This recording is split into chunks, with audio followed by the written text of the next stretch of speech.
Wakalon manaba apunba wama kanglay pangda kun mga suba maling imalon numit pangtupagan lunana Maijailon ase elementary gi thakta tambina ba honaragani haina umagi president M Nakhomba Maijai na fongdorakle Manipur Press Club ki thangjung hall da pangthokpa pawu mifam amada mahakna wafam asi fongdokladuna makata na hai tha asgi kun mathoida soibam lekai da leiba Citizens Club ka kusam naraga wamana kun mga suba imalon gi numit pangthokdakani Thauram aduda Maijailon amasung mayek chawkhatnaba honaraba leikidaba Oza akabada award ama nathokani Award ase Nagamapalda neiba Arun Chen House ke proprietor KSIS Arun na katpane Award ase leikidaba Oza akabage imong manunggi miyoi singda kusinnarakani Nakal amarom da leibak sinba thungna NEP 2020 chanarakpaga loinana Imalon ase syllabus da hapkhre Imalon ase classical language da jalhannabasu akan mamong honare Maram aduna wamana lamdam ase leiba miyamge Pauna lon oiriba Maijailon ase khangnaba takpi tambibagi khongthangsu paikhatpa haurakani hainasu mahana makatana fongdokhe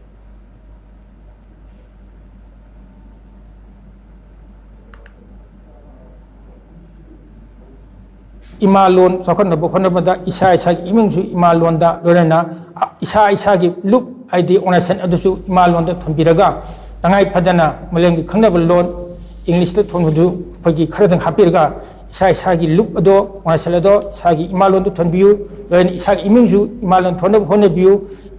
imalon sakhannabu honari ni haina honaraga thorom pangthoga isa gi imingna mi maronda tholaba ai gi loop adu gi mi maronda thondardi Imabu khunggoinaba imalonbu kogi harp kogi haba musing imalonbu kogi khunggoinaba kogi na koi wamana thamjolena miyam punamakta imalon sakon honabada adondom na thodang longmiyu amusu longmina siya hum thamjari loinana akhoina hauji class 10 amadi 12 sangyeng pangtopagi thorom asidigi 12 ki haukhre adu hayeng 10 gi hugudori basida mairoi singda wamagi maigei degi kogi tekta kaidana kogi mithoi mihen mai pakpo oiba lorena aranba pampai sinadana tunggi yumbiron ama oibada asangwa mahiru oina kogi malemda sakta pa ngamnaba thamoi sengna thawa yauna lairi pabiraga changyeng pangthopada sawi abiu amasung awana thidana yam laina kogi changyeng mai pakpo oibi hoba mayamda kogi pa pawhin piseri